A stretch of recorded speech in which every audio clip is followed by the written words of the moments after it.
So, welcome back to Third Age Reforged and to another battle replay and to a map we haven't seen in quite a while. This is OST-IN-ERY, which is a settlement which perhaps best describes the wedding cake layout for a settlement such as this, in the sense that you have very clear rings that go up in terms of their elevation and choke points that lead up to each layer. So it's very clearly defined in terms of the layout that the attackers are going to have to work their way through here. There are several good positions for the defenders to take up.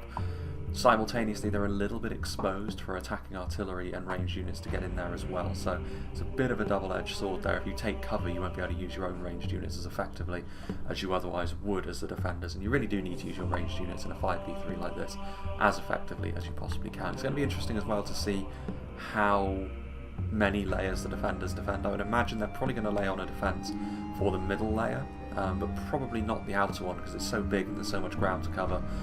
You really don't want to be spreading yourself too thin against 5 armies. Now, it's not good versus evil entirely. Of course, there always has to be one player that wants to be a little bit different for both sides, but the defenders, you could very easily call it Numenor and their vassals, considering Numenor, Harad and Cardolan are going to be trying to hold on to this settlement in the south while this large host tries to take it away from them. So we'll start off with the player who sent me this battle replay, which is Y2K86, playing as the Orcs of the Misty Mountains. Always a welcome sight to see an army of them on your side when you're on the attack because of the numbers they bring to the table. Snarger skirmishers will be useful as well. I mean, there are inevitably going to be some pretty bloody choke point fights on a settlement such as this, and javelins can be the sort of thing which they may not, a javelin of this quality at the very least, isn't going to get you through the choke point immediately with the damage it creates, but it's certainly going to add up over time, and it's the sort of thing which, especially when the defenders are only 3 armies strong, they can't really afford to take too much of, so some sort of response is going to be necessary. Very easy to be pretty efficient with javelins like this. Snow trolls, very far away from the snow, you'd have to say, in a settlement such as this. But as far as the Misty Mountains go, they are the best sustained combat trolls that they have available to them. They're very fast as well, so they can actually be used somewhat to hunt down cavalry, albeit they can still take an awful lot of damage if the cavalry decides to turn around and get their lances down on a charge. So that is risky, but even so, the snow trolls will be useful if they're committed against the right things. They need to be careful against the high damage units, which all 3 of the defending factions, to be fair, can traffic in. Cave trolls even more so, although timing is going to be even more important with them because they're more designed to break through a line that isn't quite thick enough to withstand them, considering their denser formation. They're easier to kill off, but in many ways they're actually more dangerous because if you can use them at the right time, you can really cause a lot of havoc in behind enemy lines, and that's the sort of thing which the attackers are always going to be looking to do in a situation like this. Mountain Orc Berserkers, one of the few Misty Mountains units which is not going to be susceptible to morale shocks because of their locked morale, but they are still very vulnerable in other ways, given that they don't really have armour as such, but they're pretty good when it comes to dealing damage in melee to armoured targets, which certainly for Cardolan and Numenor is going to be very relevant. Heavy Goblin Spears, we've seen recently the merits really of bringing heavy goblin spears and halberds to the front line for the Misty Mountains. It's not altogether that expensive, and there's so many of them, they're reasonably defensible when you put the spears in front, given their cost, so they can be very efficient against the right targets, especially against armoured units.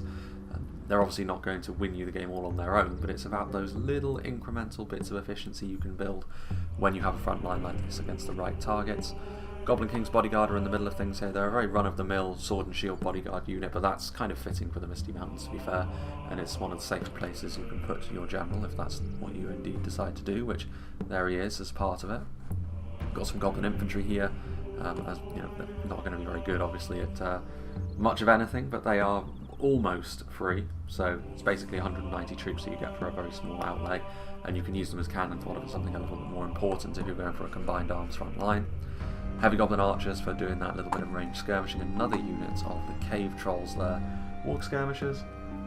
I utilised the Walk Skirmishers the last time I played when the battle where I was playing as Angmar, because you can use them as a javelin unit as well if there's no enemy cavalry sallying out, but if there is enemy cavalry sallying out, you're going to be at least somewhat ready for them with a unit like this. 2 units of them in Y2K's case. We have an Orc Mangonel, which is actually more useful when the enemy is advancing towards you, so when it's on the attack it's actually a little bit more difficult to use, so it'll be interesting to see if you can actually get the most out of this unit. And some Blackbacks, which of course are very, very savage armor-piercing bodyguard infantry. Now then, we have Rhudaur, played by Mark.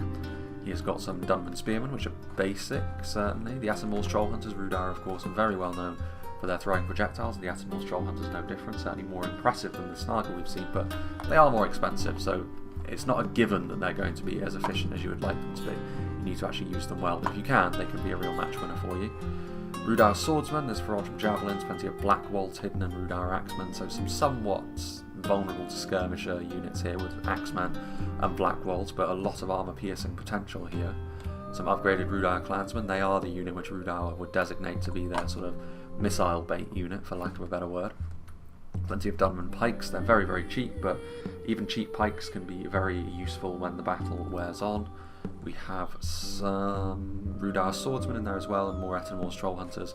A lot of hidden units here for Rhudaur, which is interesting, but that is explained away by a lot of them being black walls and Rhudaur axemen. But it's going to be interesting here. Mark's going to have to be careful to commit his units at the right time, otherwise he could end up getting ripped apart. Here is the player who wants to be a little bit different on the attack, deciding not to go for an evil faction, quite the opposite in fact, going for Lothlorien. Watchers of the Golden Wood, Silverthorn arrows, again more useful when the enemy is advancing towards you to break up their advance, but they're still going to be very effective. And also they are actually Lothlorien's best offensive infantry unit in melee as well. I'll say that to be clear, because Cavalry's Guardians are probably the best defensive one. Lorinand archers as well for that extra bit of support. Heavy Lorinand spears and axemen, so going for the heavier units here. It's actually a pretty high quality army, all things considered, by Lothlorien, but it's also not going to be filling all the slots that you have in your army, so it's not too surprising to see Lorien try to prop up their team in terms of quality given the armies they're marching alongside today. Swordmasters, Riders of the Golden Wood, the mounted version of the Watchers we've already seen. Staff Masters, very high melee defense but low stats in every other regard really. Woodland Protectors and Blades of the Wood rounding off the Lothlorien army. Then we have Mordor. Wouldn't be an evil assault, or at least a largely evil assault without Mordor involved somehow by the mark of the Knight. Olag High, better as a sustained combat troll than anything the Misty Mountains have to offer. But they're also quite expensive, of course, as we see with Mordor's bodyguard units. People like to invest a lot in them, even if it's at the expense of their overall numbers. Minas Morgul's Chosen are here. We have some Temple Guard, we have some Nazgul, we have some... That's the same unit of Temple Guard. Blackguard of Barad-dûr, a good choice, because when one of these choke points looks like it's starting to falter, combined assault by something like Cave Trolls and Blackguard of Barad-dûr put the defenders under immense pressure very quickly. Orc Javelins, Sauron's Will, another unit of Blackguard over here. Uruk Captains, some Ardenheim Shadow Bows, Temple Executioners and Sauron's Will. Yeah, I would say this is another example of Mordor being maybe a little bit greedy with their high tier units. They could live to regret that if the defenders dig in and are able to use their skirmishers, because a lot of these will be less effective in that regard. And considering Lorien were always going to go quality heavy and Rhudaur are always going to be a little bit less survivable, I really would have recommended Mordor going more numbers heavy than this, but we'll see. I could end up being wrong. The fight in a 5v3, the attacking 5 always have a certain advantage even with decisions such as that. And then we have V19 Torrent, who has got some Lokenar Rim. Again, going to be pretty good at dealing some damage. Loke Flag Rim and some E-Strong Clansmen, so armor piercing and militia tier units. More E-Strong Clansmen, so going for a more numbers-centric approach here perhaps, which is interesting. Scion Rim, kind of similar to the Minas Morgul Chosen we've already seen, is heavy spears.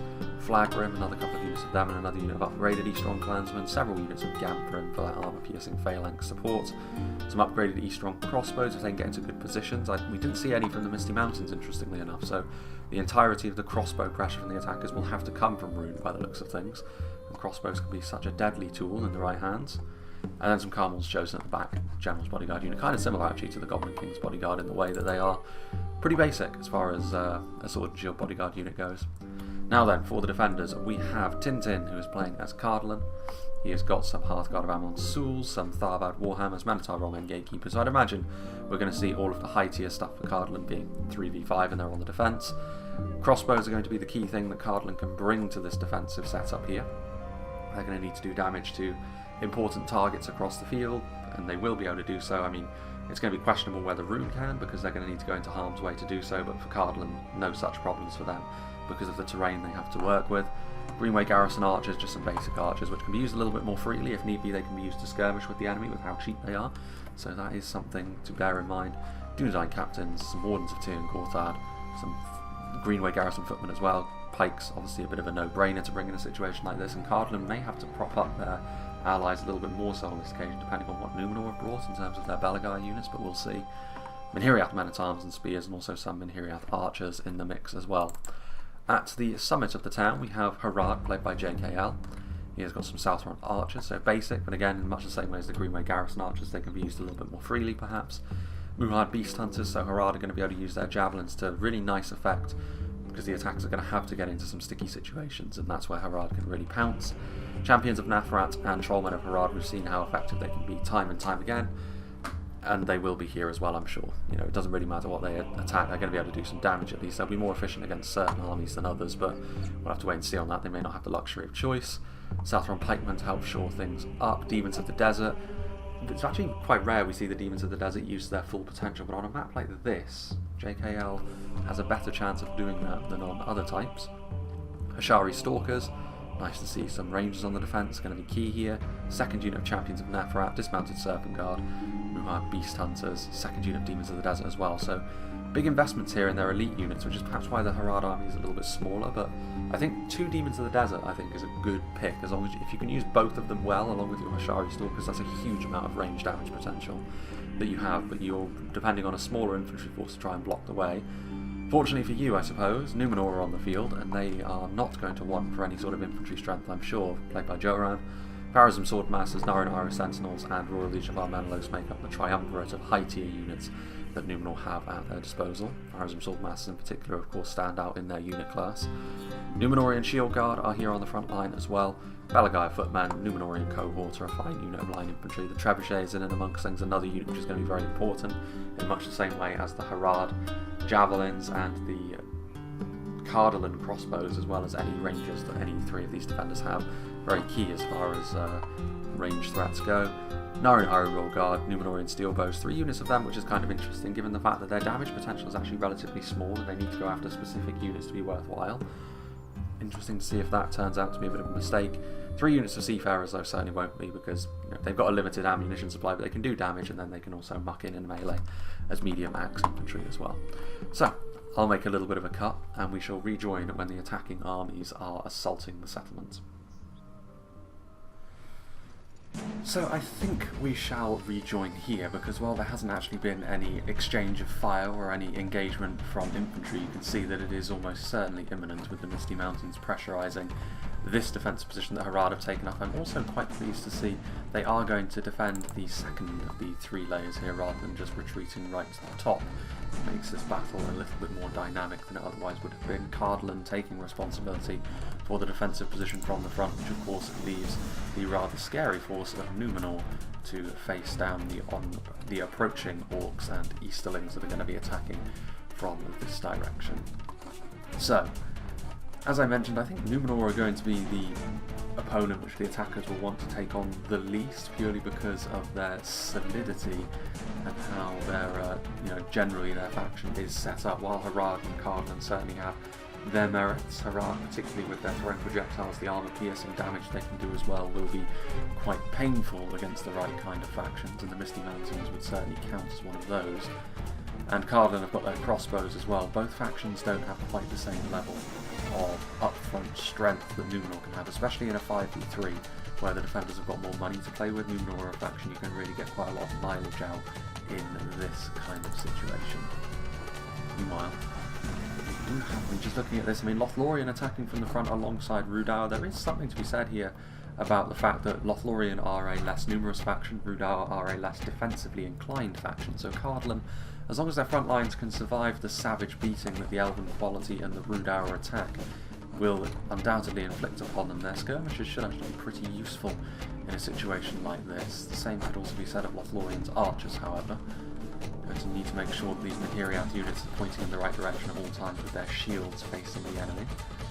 You also see the sort of double-layered nature of this defence, with also plenty of archers up on the final layer in behind, which I think is kind of an ever-present theme, aside from on the Harad side of things. Now, even with Harad, there is a unit of what I believe is going to be rangers here, so yeah, they're in a very nasty position as well, which even for a faction as numerous as the Misty Mountains, not going to be too pleased to see those rangers pop into existence from nowhere. Still, not much in the way of activity going on, which does surprise me a little bit. I thought that the start of the fight was going to be imminent, but I assume it's because the Mordor and Runic players are dragging their feet a little bit more than their allies, although they did have a little bit further to transit their armies. We'll go up to times 2 speed, I suppose, for the time being, because battle could erupt at any moment.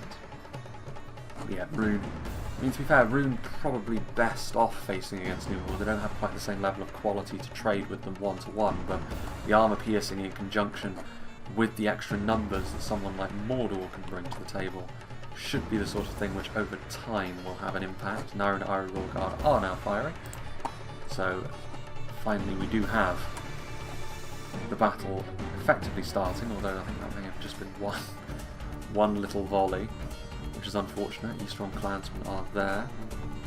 Nara and Irie Rhudaur more so renowned for their defensive prowess with their huge armour values and the shield value they also have with that. But in this sort of situation, their damage is going to be absolutely vital. Well,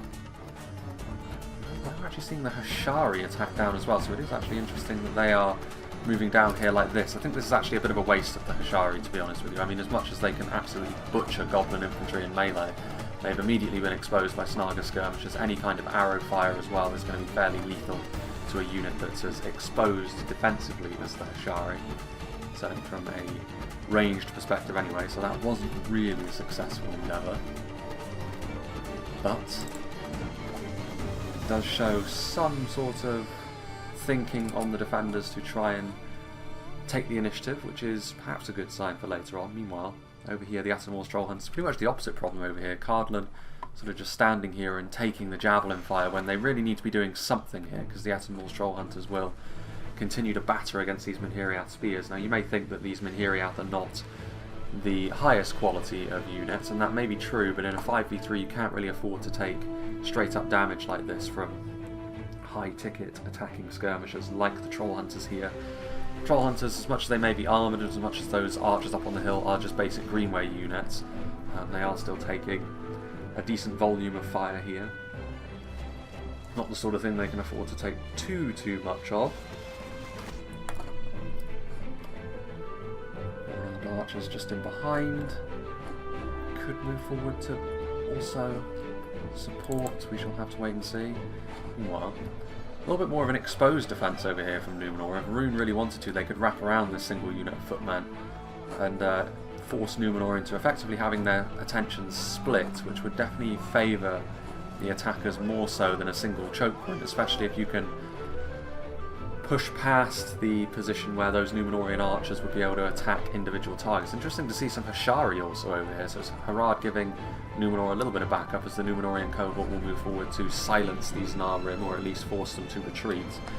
And they could very easily as well charge into the rear of this singular unit of Eastron clansmen and send them running to the hill for the hills as well. Balagai footmen holding on from the front relatively easily. Meanwhile, Sauron's will moving forward. Again, these Hashari are going to find themselves getting into melee before their throwing projectiles have been utilised. Although, to be fair, in this sort of situation, the Hashari should trade quite nicely with Sauron's will. The main strength of the Sauron's will being big armour-piercing damage, not so useful against the Hashari.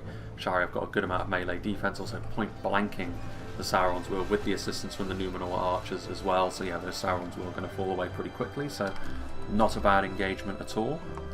They'll still lose a few in that Hashari unit, but they'll be able to devastate a unit of Sauron's will, which should prove to be worthwhile. Meanwhile, Demons of the Desert in position. Interesting to see the Misty Mountains still not moving forward as quickly. Units are shaken, but that's because of the chanting of the trollmen up on the hills, but yeah, they can't afford to really stay there, otherwise the Heavy Goblin Archers will pick them apart. Heavy Goblin Archers in general should probably be going after any of these trollmen that they can. It'll take a while to wear through the second hit point with a unit of basic archers like this, but it will pay dividends later on, even if it's not immediately apparent. Your other infantry will have an easier time of moving in and doing the business. Atomor's Troll Hunters, don't know if they're out of ammo or not, but it doesn't seem like much else has happened over here on the Cardolan front for the time being. The positions are as they were, so to speak. Donovan Spearman just in behind. Trollshore Axe Throwers moving forward. Now, the Trollshore Axe Throwers, if they're wise, should be going after the Greenway Garrison footmen, and they might be. Axe Throwers, after all, have their damage mitigated by armour and shields in the same way that arrow fire does. Now, admittedly, because their base damage is so high, you will still see large amounts of death here from the Minhiriath units, but you would absolutely devastate a unit of lightly armoured pikes with Trollshore Axe Throwers, and of course, picking away at Cardolan's anchor to their lines will make life more easy, certainly for the elves, when this attack gets underway. But I do appreciate the fact that Rhudaur and Lothlorien kind of have to be a little bit more cautious in their approach, because they don't have the same advantages of numbers that their allies attacking the rear two positions on the settlement have. Rhudaur don't have the same solidity, certainly. The elves can't afford to go unthinkingly into an army which will almost certainly include crossbows. Eastron Clansmen, another unit of them moving forward. Interesting to see Rhun taking the lead to a large extent here. This unit of Ashari finishing off this unit of Sauron's Will. I mean, it's more or less a one-to-one trade, honestly. I'm not sure whether that's actually worthwhile from a defending point of view. Probably not, given that it's a 5v3. Fully upgraded Eastron Clansmen moving forward as well. I mean, the Belagaya, as we've mentioned, a good little defensive screen, but the real main event on this front line so far will be the Numenorian cohort. They will easily be able to deal with fully upgraded Eastron Clansmen. The gulf in their capabilities is rather large. There's a floating fence over there, I just noticed that. Another unit of Numenorian cohort moving in. I mean, yeah, if this Ashari unit still has ammunition, even if there's only 17 of them left, it makes sense to pull them off the front line and let Numenor pick up the slack once again. Going to move in. No, are they? A little bit of indecision, perhaps, from Joran. Narim moving down. Meanwhile, Misty Mountains moving forwards. I believe actually Joran was the one who sent me this battle replay. We're just seeing it from the perspective of Y2K. Speaking of which, I mean, I suppose the Misty Mountains also have to be slightly cautious as well. As much as they are a numerous faction, they are attacking, for all intents and purposes, on their own into a Harad defensive position, which, that being said, it makes a lot more sense that Harad do come to the aid of their allies to a certain extent as well, given they should be able to hold on to a single choke point like that against a single opponent without too many issues. Loran archers still there, going for the approach of trying to soften Cardolan up, which still makes sense, especially when there are units of pikes like this in the open for quality elven archers to pick apart. Again, a unit like this will be very, very useful at keeping the elves at bay later on if they're not dealt with, so Cardolan probably should think about getting them behind some sort of cover. There's also some Harad units over here. Demons of the Desert will be certainly not the sort of thing to be taken lightly. So far, though, the only real commitment of melee resources happened over here on the Mordor Rhun front, and these Eastron Clansmen starting to fall apart in droves. Uruk captains have moved around the line as well, but they're taking huge amounts of damage very quickly, and this is certainly in part due to the Numenorian steel bows up on the hill. A good use of the steel bows, actually, going after these bodyguard units. I mean, armor-piercing archers in general should be used as bodyguard unit hunters, and the Uruk captains being very exposed to their fire here, even with limited ammunition. Uruk captains armor-piercing as well, of course. They do represent a good threat to the Numenorian lines, but not for too much longer, you would have to say. Seafarers moving forward, Orc Javelins trying to get in position to help pick apart the Numenorian front lines. That won't be happening with the arrow fire from on high, and now also being engaged by the Seafarers. The difference in melee capabilities between these two Javelin men units is rather large. It's good to see Rhun committing some heavier units forward as well. I mean, the Scion Rim will be able to take much more of a beating than the basic clansmen that have been committed forward thus far.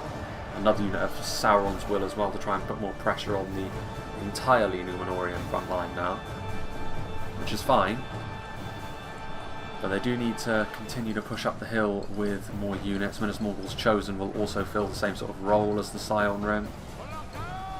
Archers off from on high, still trying to do their thing. Arrow fire attacking the Numenor reinforcements in behind, but I think Numenor will be fairly pleased with how this has gone thus far.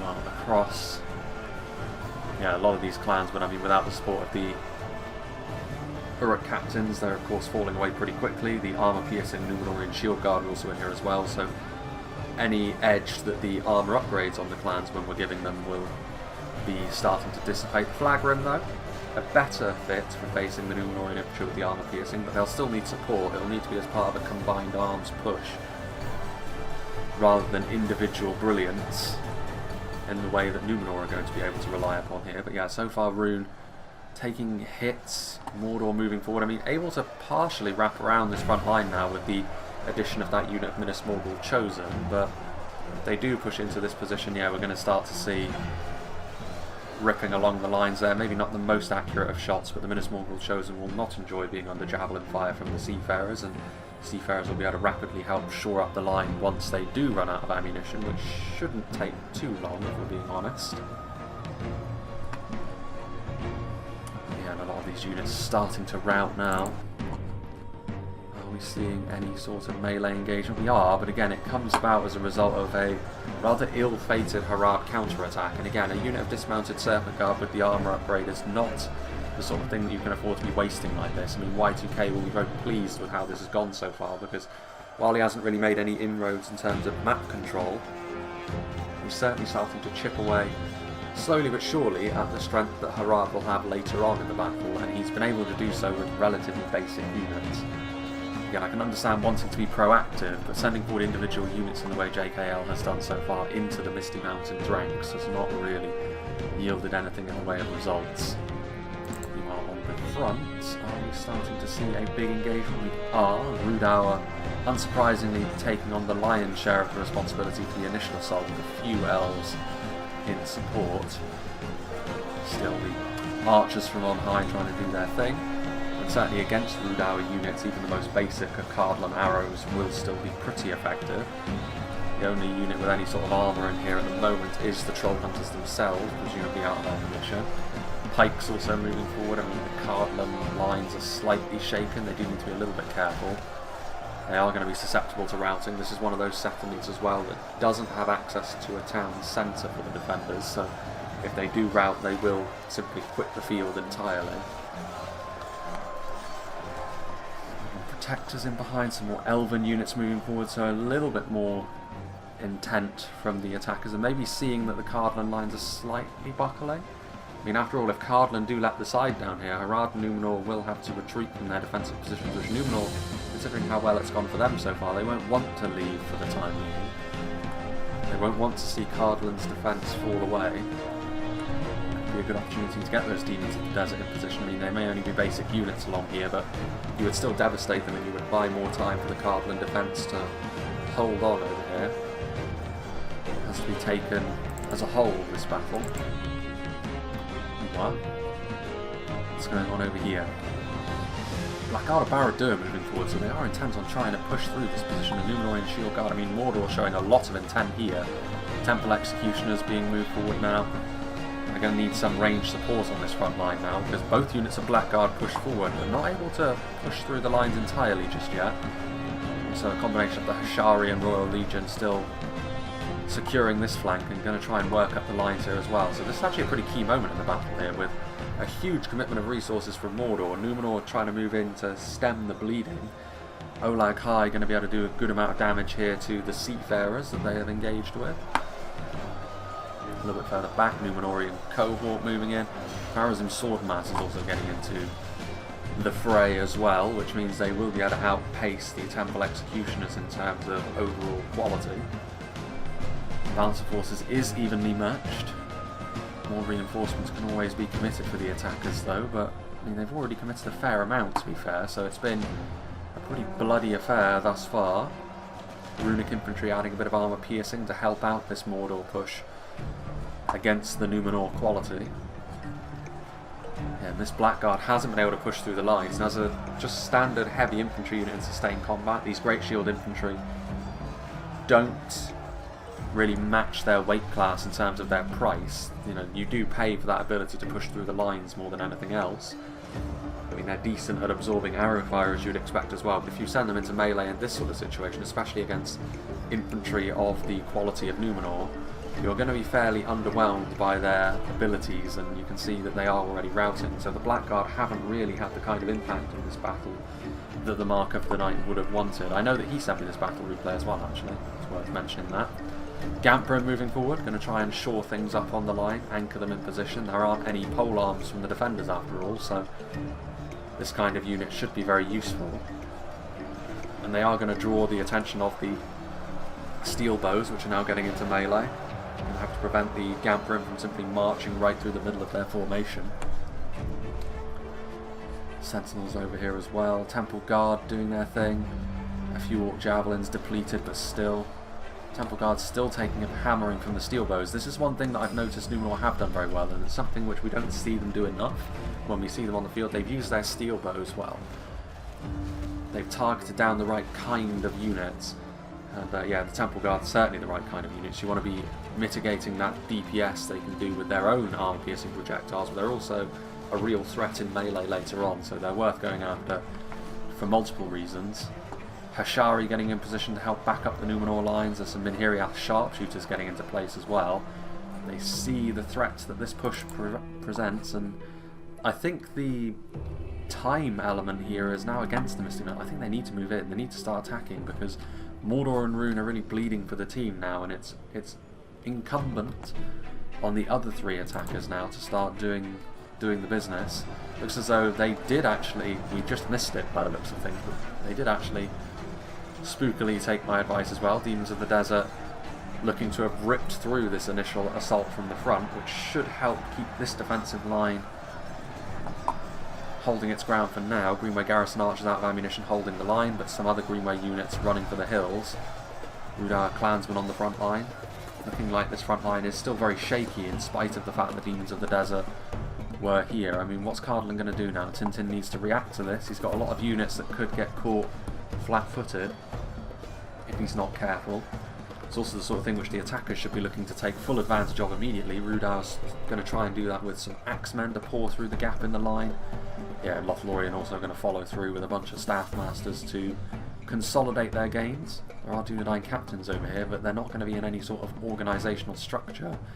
And that's going to be bad news. I mean, even the Warns of Tir Gorthad are pointing the wrong way, you would have to say. Yes, and I was going to say, these Rhudaur axemen should absolutely continue their advance in the way they were going. I mean, they're getting hit by arrow fire now, so surely Cardolan has noticed this, and he needs to get his infantry far more organised than it is at the moment.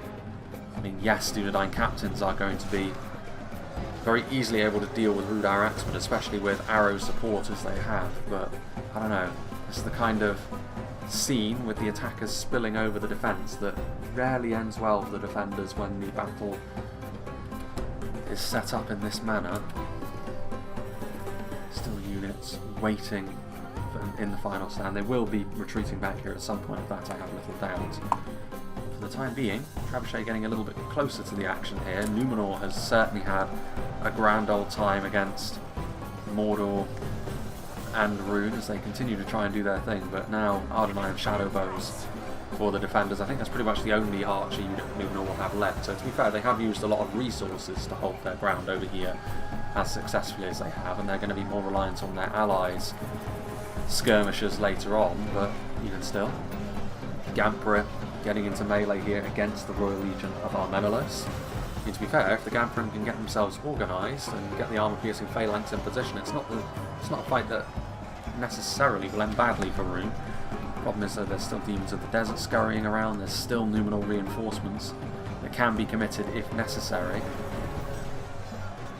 And so far, the Numenorian quality has been very, very impressive in this fight. Meanwhile, Carmel's Shadow Guard have taken a bit of a hammering as well, presumably from all manner of skirmishers. Steel Bows moving forward, they are a little depleted however. I think they're trying to finish off this unit of Orc Javelins. Don't know how successful they're going to be.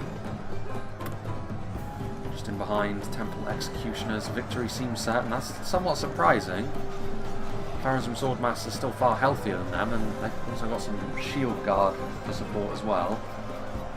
Albeit the Shield Guard don't seem to be doing all that well against their fallen brethren. Seafarers of Niamdamos flinging some javelins. Looks like these Temple Guardsmen have been finished off once and for all. Steel Bows in behind. Royal Guard, Shield Guard. So it's still over here, but Cardolan have reorganised. Pushing back, not enough was committed forward, not enough bravery shown by Lothlorien and Rhudaur there. If they committed forward more, this line would already be falling. As it is though, even with how relatively slow Cardolan were to reinforce their lines, they have managed to get back into the same position they were in. Could prove to be a bit of a double-edged sword though, given the archers, Riders of the Golden Wood, going after the Tharbad Warhammers and the Warns of Tir Gorthad. What are Cardolan doing now? Are they actually going to try and counter-attack. That would be very ill-advised, and I think Tintin seems to agree as he doubles back. One-armed archers ready and waiting. This unit continuing to fire, so Lothlorien turning up the heat in terms of their own projectiles, and I mean, the Wards of Tir-Gorthad are going to largely have to just sit there and take it. What are the Riders of the Golden Wood going to be doing? Moving forward, I mean, they can't charge forward, surely. I was going to say, I mean, charging into the cavalry, that would be a ludicrous decision. Still, the Misty Mountains content thus far to bide their time. That's interesting. These Rhudaur Beast Hunters, some of them wielding their javelins in the way that a spear unit does. Some retreating Cardolan units. So far, the Misty Mountains content to just wait. I mean, this is a risky game that Y2K is playing. If that backfires, he's going to be left feeling a little bit useless in the late game, but he could also be left being the one with the strength to push the attackers into victory when attacking the final sound. 4 Nazgul remain. Another high-ticket unit that Mordor looked to be losing here. Demons of the Desert and Pharazim Swordmasters finishing off what remains of the Temple Executioners. What actually do Rhun and Mordor have left? That's a pretty good question to ask. Gamp-Rim defeat is a distinct possibility. Victory seems certain for the Royal Legion of Almenelos, who've been a real rock for Numenor so far. Some Scion Rim. Arcing their shots a little bit, the Ardenheim Shadow Bows, but maybe not quite the same level of efficiency they'd be getting otherwise. A few Eastern crossbows are there. Rim just in behind as well. I mean, there's a fair few runic units left, to be fair. Mordor, sort of, when they really ratcheted it up, they really threw in an awful lot. Not quite all or nothing, but everything but, and Numenor held firm. Another full-on assault from Rhun would probably be enough to force Numenor to retreat.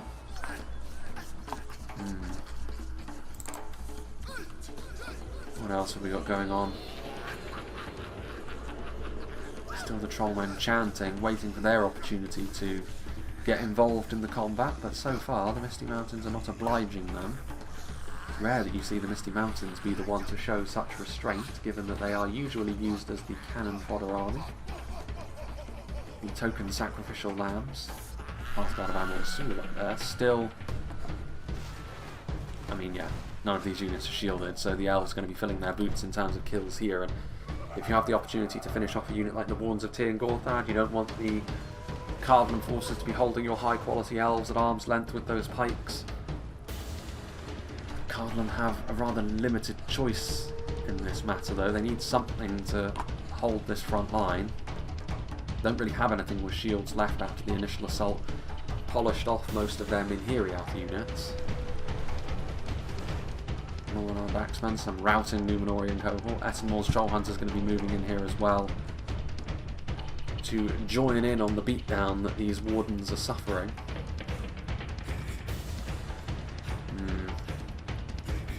Not the best situation for them, is it?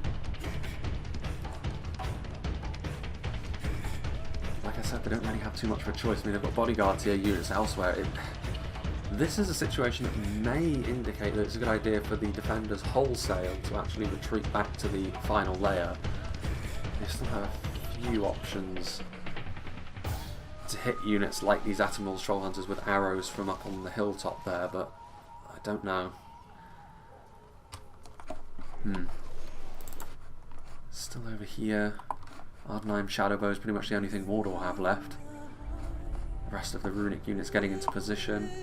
Numenor repositioning themselves, want to get that trebuchet into a good position. A few Cardolan units back here as well. Minhiriath Sharpshooters also see the Medieval 2 assets in action here with some bombards. They would certainly be useful to utilise right about now, wouldn't they? Trollmen of Harad. If anyone were to invent bombards, I think Numenor would be fairly high up on that list. Obviously, Isengard and even Sauron himself would be higher still, perhaps, but Snow Trolls waving off, maybe gonna help with the attack from the front. A unit of Trolls would certainly not go amiss against a battered Cardolan front line. Well, is over here the Hearthguard of Amon-Sul continue to have a pretty good vantage point again, in much the same way as the Numenor Royal Guard. They are more so renowned for their defensive prowess than the damage they actually do with their bows, but when you're the defenders like this, you need every last bit of damage done by your bowmen to be effective. I have to say as well, the defenders have done pretty well with their ammunition so far, I would suggest. Out of ammunition, Minhiriath archers, I mean, that is a shielded unit. Can get on the front line and help shore things up, but look at the Wards of Tir Gorthad. Pretty much full units of them devastated by a combination of Rhudaur javelins and elven arrows. Not great from a defensive perspective. They will have wanted those surviving into the late game for sure. I mean, they still have stuff like Dunedain Captains, of course, Riders of the Golden Wood in the background. Orc Mangonel moving over here, so the Misty Mountains may be ratcheting up more of a presence over here to assist. Elsewhere, Lothlorien and Axemen, I mean, still the Elves have got their heavier units that can be committed as well, so it's not going to be a great situation for Cardolan to be in. They just need to bide their time for a little longer. Meanwhile, over here, Numenor Royal Guard taking hits, the Trebuchet crew depleted. Yeah, they need to get the Trebuchet out of there. That's not the sort of thing they can afford to lose for no good reason. And the Ardenheim Shadowbows of Mordor very keen on trying to finish them off. They are going to be able to get out of there though. That's the sort of thing that in the late game the defenders will be very glad they have. Depleted crossbowmen trying to play their part in the attack. They are going to be able to get...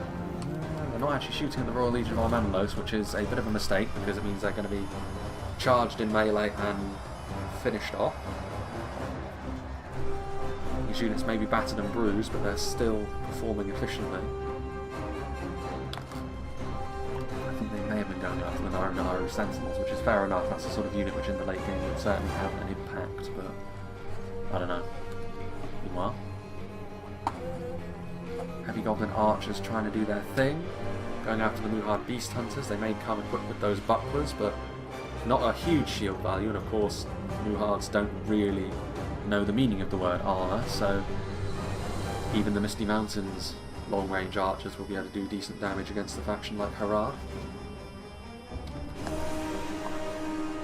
Still the battle goes on, and here we are. Snow Trolls do move in, they're going after the Demons of the Desert, so the Misty Mountains finally being aggressive to a certain extent. Dunedain Captains are in here, the Snow Trolls will want to avoid them if they can. Minhiriath archers helping to shore things up. In come the Tharbad Warhammers as well. I mean, they'll be able to, in terms of sheer quality, Cardolan have got some good units here, but numbers intermingled with those decent elven units should be enough to deal with these Cardolan efforts, if we're being honest. Ferocian Javelins hitting the Demons of the Desert nicely. Demons of the Desert need to get to the final stand. JKL needs to stop messing around with them here. They need to just retreat. There's no way they're going to be able to get into a good position to support this front line while the Trolls are chasing after them in melee and while they're getting hit by javelins of similar quality to themselves. Yeah, the Dunedain Captain should be looking to retreat as well. They're going to need to leave some units back here as a rear guard, but yeah, Cardolan needs to start thinking about self-preservation to a certain extent, the good of the team overall, and start thinking about how they can defend the final layer. And they'll be able to do that far more easily if they've got a decent clutch of Dunedain Captains to help them out. Riders of the Golden Wood moving forward. This is where some cavalry will certainly be helpful. I mean, Snow Trolls are almost as quick as cavalry, so between those two fast-moving units, the other two defensive positions of both Harad and Numenor could also be in a little bit of danger. I would actually be more tempted to go after Harad, more because they are in better condition. They also have a more difficult task of retreating, I think. And perhaps, I mean, there's Ashari Shadows from JKL. Yeah, we're going to start to see a retreat here. A wholesale retreat from Harad. This should trigger an attack up this slope as well from Y2K86. And yeah, Numenor also going to retreat. So at least they're retreating in tandem. The defenders recognising the danger. The attackers finally have their way into the second layer so they can start to sweep over it. These transitional phases are often quite painful for the defenders, but you can mitigate that somewhat by being in step with one another and retreating as a more cohesive unit. Cardolan are not retreating, however, with any of their units, which I do still think is a bit of a mistake. Like I said, they have retreated with... They've got one unit of Tharbad Warhammers back there, but they're going to do a lot of damage here, I suppose, with Dunedain Captains and Tharbad Warhammers, but it would be even better if it was part of a more organised defence on the final layer, is what I would suggest. But no matter, I suppose.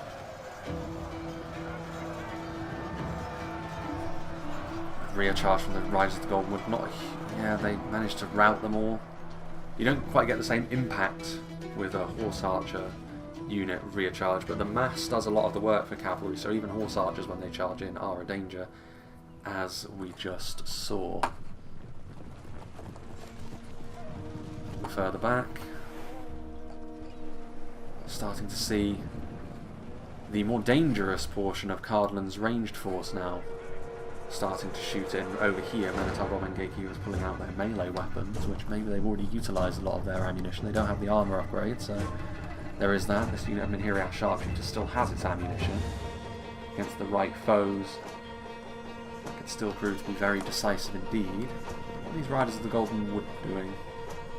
Dunedain Rangers out of ammunition, perhaps? I mean, I guess there's no anti-cavalry units on here, and none of these units that are on the front line are particularly high damage either, but you're not going to be able to push through this many fighting men with a unit of Horse Archers of that size. Here we are, Sharpshooters pulling back. Yeah, they're going to need to organise their defence fairly quickly here. What's going on down over here? Yes, the Misty Mountains have fast movers as well, the Warg Skirmishers. Have they managed to run anything down? I mean, they have. They've managed to cut off these Minhiriath Sharpshooters, and that's a big catch as well. A unit of Minhiriath Sharpshooters that still have ammunition, this sort of crossbow unit can be so effective as the battle goes on. Warg Skirmishers, 2 units of them, they're getting sandwiched here, so this is a good move from Y2K.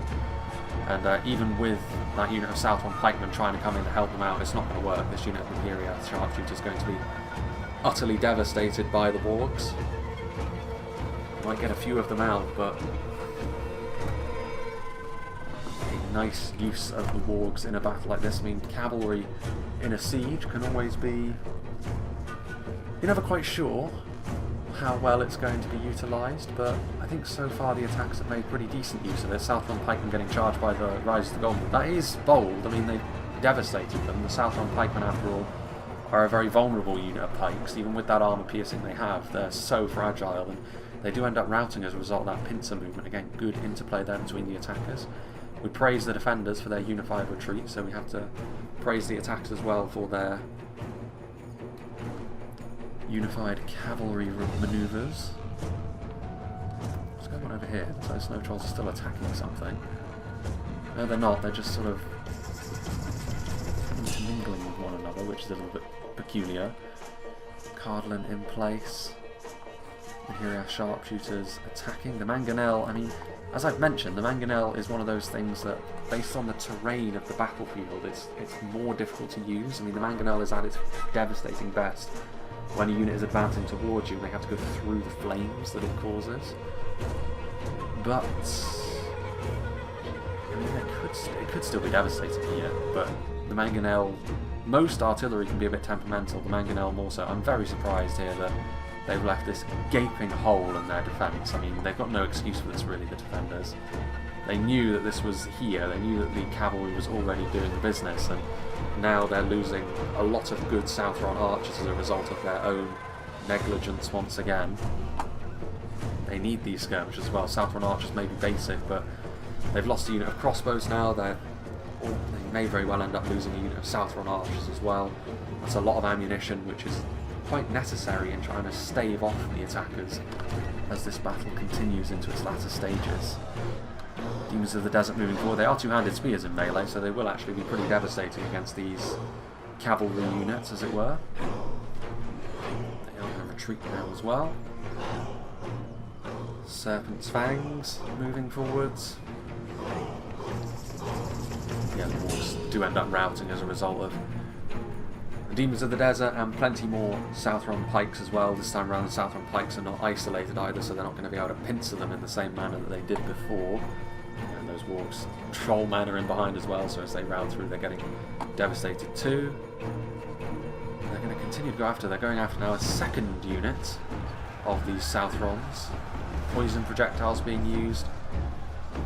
Good use of this cavalry. They've certainly got a lot of mileage out of it, both in terms of the projectile kills they picked up against Cardolan earlier on, and now they're also using them as a bludgeon in melee.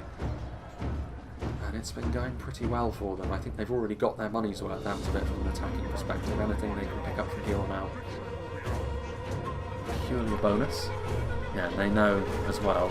I mean, this is good threat level assessment here from the Lothlorien player.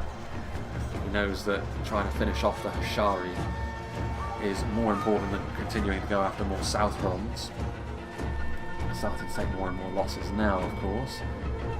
Harad, the Misty Mountains' main army, is still a fair distance away. So I think we're still... Well, I mean, Cardolan, something of a counter-attack here, I suppose, with... And again, with actually the Tharbad Warhammers in here, they will be fairly devastating against the Cave Trolls. But the Cave Trolls themselves will also do quite nicely against the Rangers and Archers that this front line is mostly made up of. So I don't know whether this trade is necessarily going to be worth it for Cardolan. And I'd also question why you're counter-attacking down here in the first place. It may not end up being the best of decisions.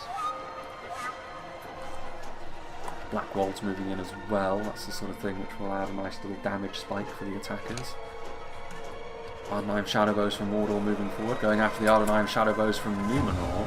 It's a good, interesting opportunity to see. I mean, yeah, the Numenorian ones have got a slightly lighter colour scheme. They've got more of a sort of dark grey going on, and their metal is more brass coloured rather than the black and silver that Mordor traffic in.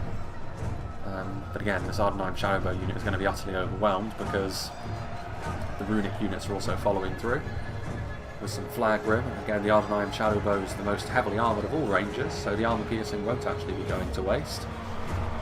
In come the Rhudaur Guard, armour piercing certainly won't be going to waste against them. It's pretty much the thing that you need to be utilising against a unit as heavily armoured as they are.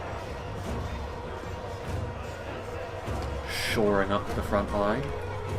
You know, for all these Rhalmenel is still alive. I mean, caked in blood from head to toe, but still alive, still with a part to play. Misty Mountains now also finally sort of sending units into Harad's defensive position from this angle of attack. Cave Trolls certainly not going to enjoy being in melee against all of these Trollmen though. Pretty much their worst nightmare.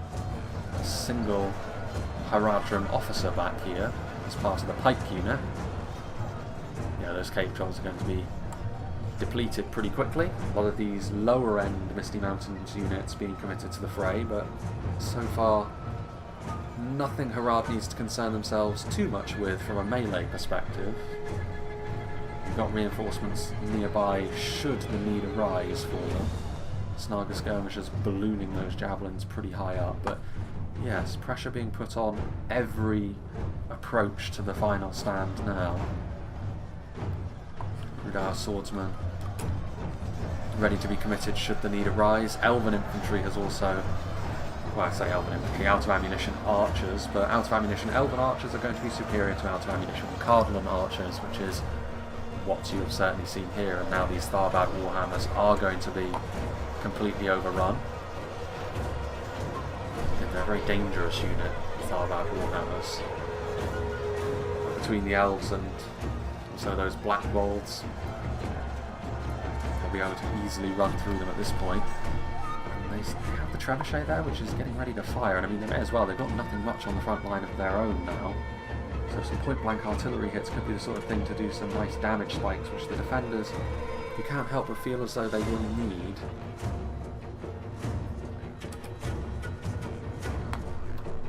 Hearthguard.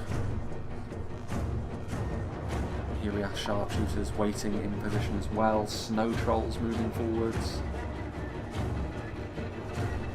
be able to push through the lines very quickly.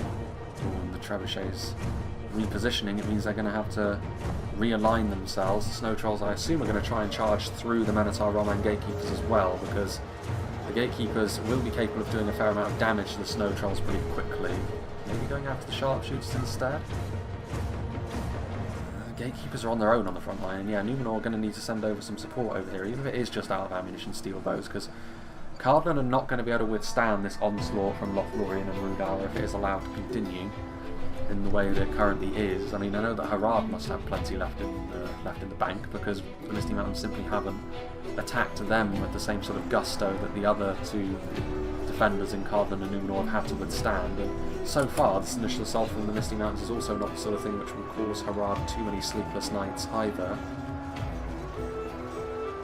Heavy gobbo archers, not the sort of thing which is going to break upon a decently prepared front line and cause it to fall apart. Meanwhile, over here, Rhune's fire arrows being utilised, but Numenor, with the reinforcements they've committed, once again making life pretty damn difficult for the runic advance. Carmel's chosen and Scion Rhun moving forward some of the more solid Easterling units now, but the Numenor line is in place and it is doing a nice job. Ironically enough, Harad is sending reinforcements over here to Numenor, the player who doesn't really need it, when they really should be sending over more help for Cardolan, but more on that in just a moment. Yeah, Scion Rhun victory is a certainty. I find that kind of hard to believe. I mean, it is steel bows, I suppose. It's not any of the dedicated infantry they're going up against, but those demons are still here, 26 of them, and they will still be doing damage. Sentinels are here.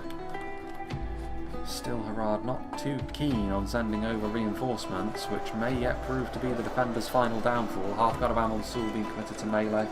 This is where they can earn their keep as a defensive bulwark, but that's only really useful if you've got units doing damage for them.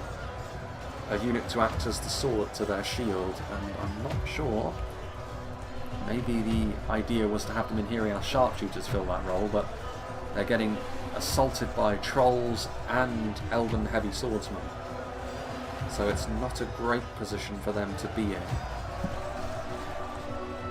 Just in behind, Southern archers.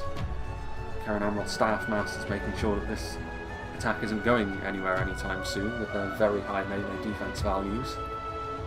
And ironically enough, the Pharazim Sword Masters are leaving the area.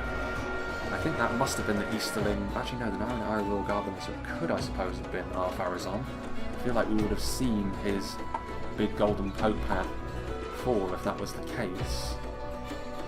I also feel like we would have seen Rhun decked out in head to toe in gold armour, though, so there's one way of finding out, and that's to try and hunt down the general that still lives. I think it must have been the runic general, because I think he must have been in the Carmel's chosen unit.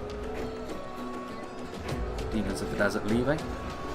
Seeing that the Numenor line is reasonably solid for the time being.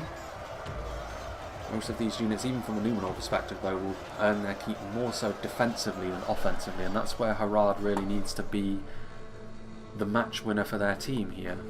Because Harad are the ones with all of the tools at this point that can do an awful lot of damage, and this is where I think he's being suckered in a little bit, because he's committing more resources over here to finish off this token assault really from the Misty Mountains. Misty Mountains still have units over here that can be committed forward, which are a little bit too far away from my liking from Y2K, but this is the main event, as we have been mentioning. Half-God of Amon-Sul. I mean, the Pharazim Swordmasters have now come back, which is good. Their presence sorely needed on the front line. They were needed a little bit faster. I mean, this may very well come down to whether or not that trebuchet can get point-blank hits into the enemy lines, because that would be devastating. That would be enough to give the defenders the initiative here as we enter close to the final 10,000 frames. And the moments of truth in this battle are still yet to be recorded. Unit of heavy elven spearmen following in a unit of Rhudaur axemen. Armour piercing still will be useful. I mean, finally Harad have taken the hint and they're sending over 2 units of Champions of Nafaral, which is a very scary force indeed. The sort of thing which would give any attacking army pause. The strongest of all trollmen.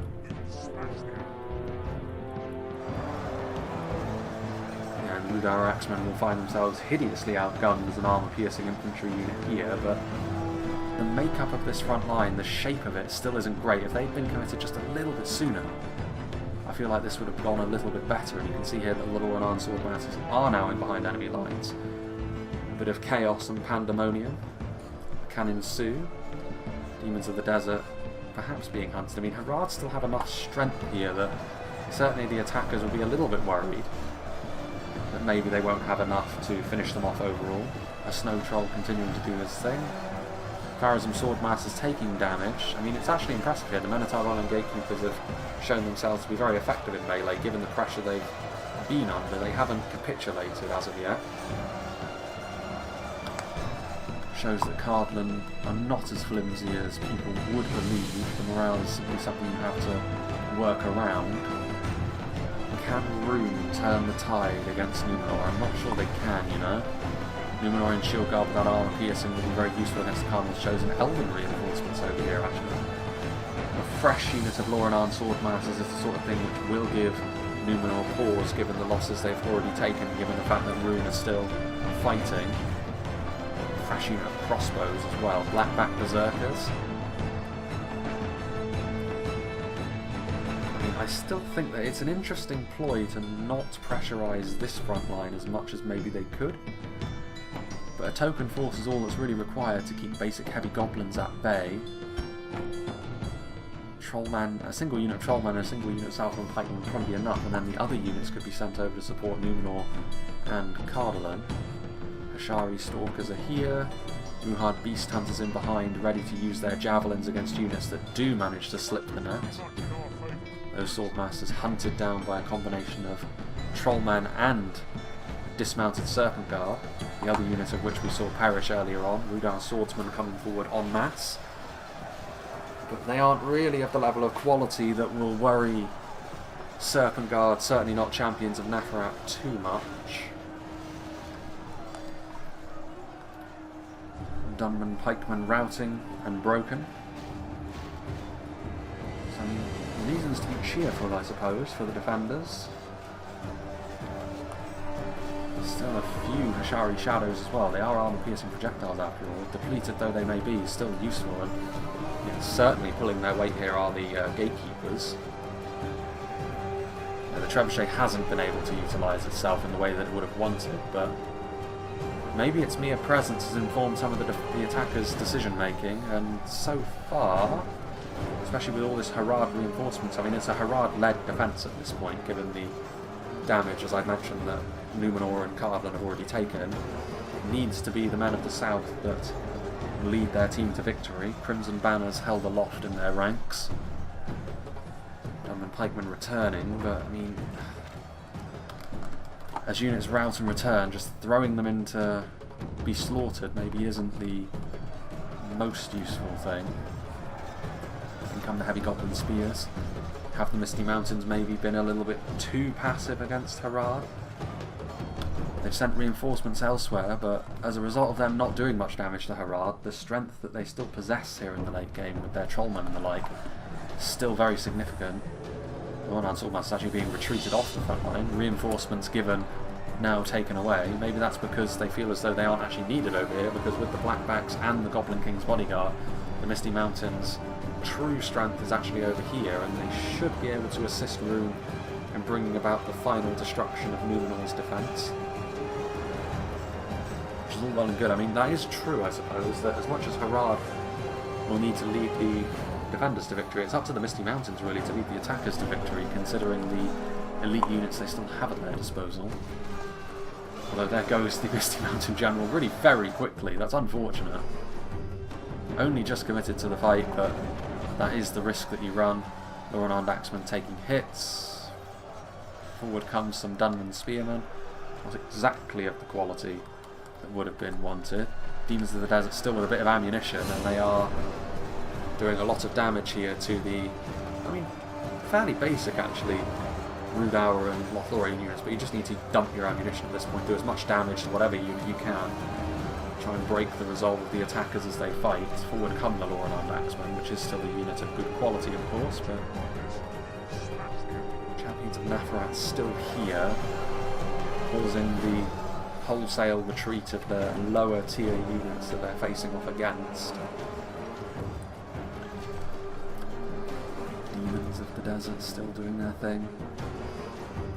Shari Stalkers waiting.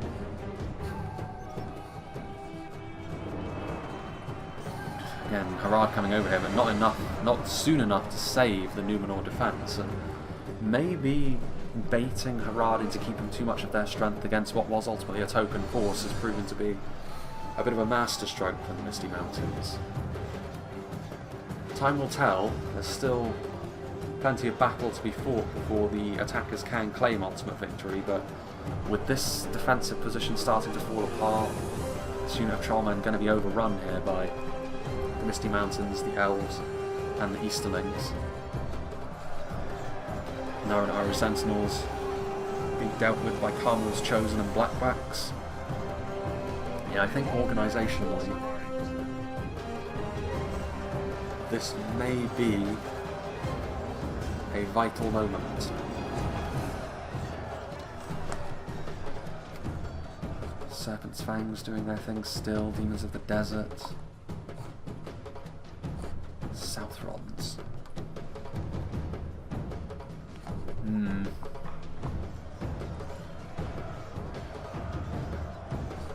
Some of the Shari Shadows, but Champions of Nafrat, victory seems certain. Only a fool could lose this battle. And still a fair amount of these champions as well. Still some Pharaohs and Swordmasters in here as well, actually, 14 of them. Very bloodied, of course, but still those Demons of the Desert throwing the last of their projectiles into a fresh unit of Black Bolts which has been committed forward. I mean, again, another strong unit the attackers have at their disposal.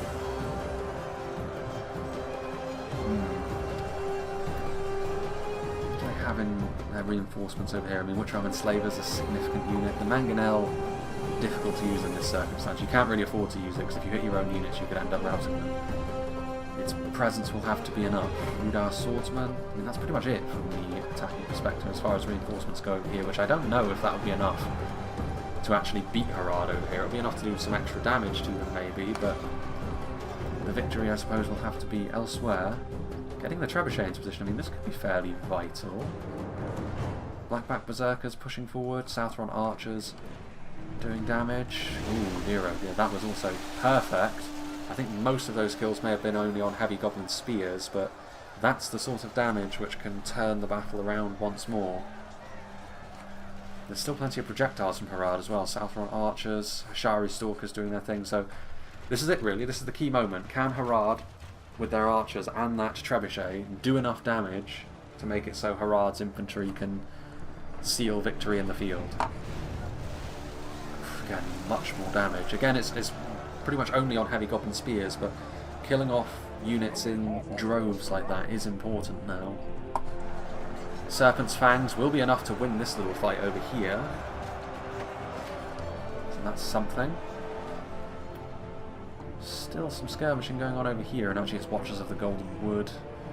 More heavy goblin spears. I mean, the Trollmen may be enough to kill those spears, I don't know, but Watchers of the Golden Wood freely able to move in behind enemy lines. That's another unit which I'd lost track of, and it's another reason why the attackers will still be feeling quite bullish here going into the late game. Heavy goblin spears rushing forth. The trebuchet now engaged in melee, so no more of a pummeling going to be received from the artillery pieces, and also these units also being engaged in melee, so any ranged threats being engaged. And I think that may well be that. I think with the securing of those threats, I think the attackers may well be able to ride that to victory. German slavers on the front line may be enough to turn matters around over here, so yeah, it's going to be a bridge too far for the defenders. A valiant effort, but in the end, a rather weird game organisationally, which ended up playing out in the attackers' favour ultimately. Interestingly enough. Seems certain. Some strong crossbowmen getting into position as well. Surely they're going to hit the champions of Nafrat in the back. be the obvious target. Crossbows, of course, with the level of punch that they possess, going to be able to make rather quick work of them.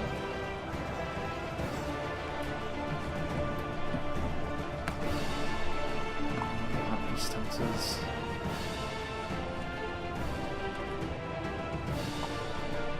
Goblin King's Bodyguard. 12 blackbacks, but then they have been used as a bit of a bludgeon, so the damage they've taken perhaps shouldn't be too surprising.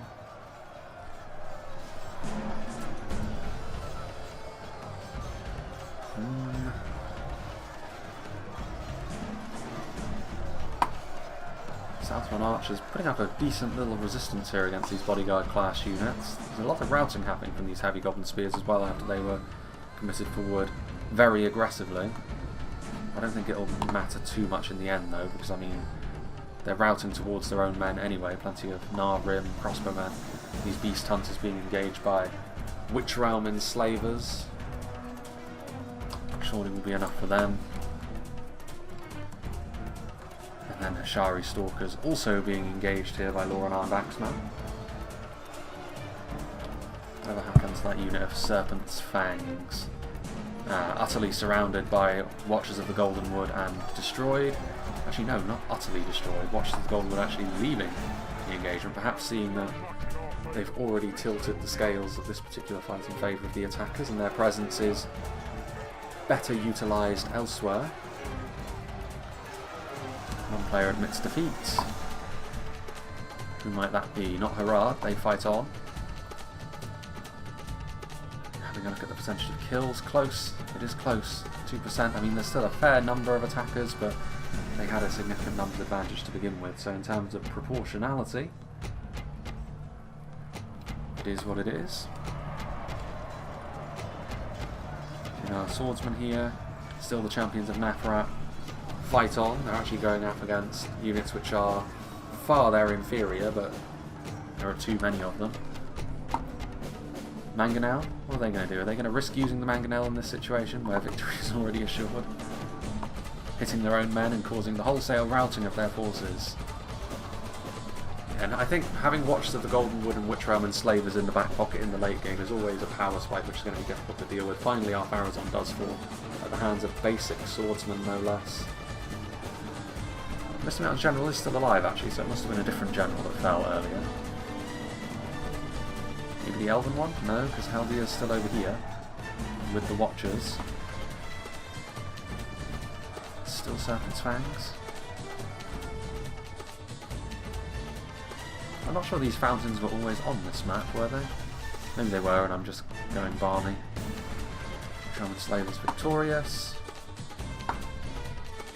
Do we have anything else on the field? Not really, I think obviously Harad at this point.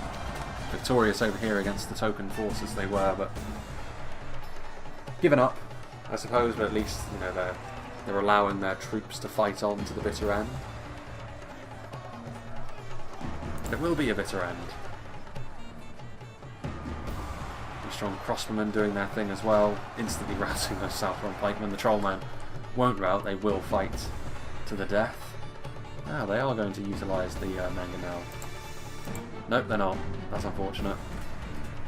We could have seen some glorious friendly fire, but in the end, we were denied that in the late game. And that really ought to be that. Which is why I'm at times 6 speed, because it's really just a matter of individual units being stun-locked to death. One Serpent Fang remains, and I think that's just about it. Unless there's units over here, which it doesn't look as though there are. There's corpses, but nothing else. And there we have it, the city in the wastes, conquered. Not the easiest settlement to attack, given the defensive positions that can be taken up. And maybe that's it. Maybe they just didn't have their skirmishers set up in those absolutely killer positions. They used their skirmishers mostly quite well, the defenders, but they didn't have a unit of rangers, for example, to able to shoot into those blobs to quite the extent that maybe they were hoping for. Some good moves from the attackers as well. Good use of their cavalry. Early on, it looked a little bit sketchy. I mean, Mordor and Rhun had a bit of a torrid time against Numenor initially, and that's reflected in the various kill counts that you see there. But in the other attacks, I do think Cardolan, again, losing so many of those Warns of Tyr and Gorthad essentially for free, allowing Rhudaur and Lothlorien to use their skirmishers to a greater extent than they should have been able to, fairly key as the battle went on, unfortunately for them. But yeah, it is what it is, and we move forwards. I don't think either side played particularly badly, but I do think the attackers were worthy of victors here. So let's see what did the damage for Y2K's Goblin army. He got the most kills among the attackers, but that may just be his strength in the late game that was brought to bear. Cave Trolls used quite well. I mean, a very troll-heavy army. Snow Trolls and Cave Trolls used at the right times, honestly. They did fizzle out eventually, as Trolls often tend to do, but still used nicely nonetheless. Plenty of lower-end units, which were again used as the distraction in many ways. The high-quality units were committed late on as well, and that was what ultimately set off the cascade failure in the defenders' defensive lines. So yeah, big thank you to Y2K for recording this. Big thank you to Joran and the Mark of the Night for sending me this battle replay both, even though I used Joran's in the end. It doesn't really matter too much. The end result would have been the same because we saw this battle from the attacking perspective regardless. But yeah, as for what's going to be coming out soon, I've got a interesting themed battle on Erebus, which I think will be the very next battle up after this one. I've got a few maps as well, which we've seen time and time again, really, with Tolfalas, which I think will probably be pushed into April more so, just to give it a little bit more time to breathe after we saw that somewhat recently. Got another Cardolan Outpost battle replay also. There is another one as well, which is slipping my mind at the moment. But yeah, 3 battle replays that I can think of off the top of my head, which I'm going to be doing in Reforged. I think there is going to be a channel update somewhat soon as well. It's not because I have much in the way of how the channel's going to be evolving as the year goes on, because I do think that's going to be somewhat necessary regardless of what happens. But I do think some context is going to be needed regarding a few things. So yeah, keep an eye out for that in April. I think, to be honest, it probably will be towards the end of April that channel update does come out, but it will be. I've formulated the topic that needs to be talked about, so that will also be something which happens soon as well. So yeah, I hope you enjoyed this, and I hope you'll join me for whatever is next.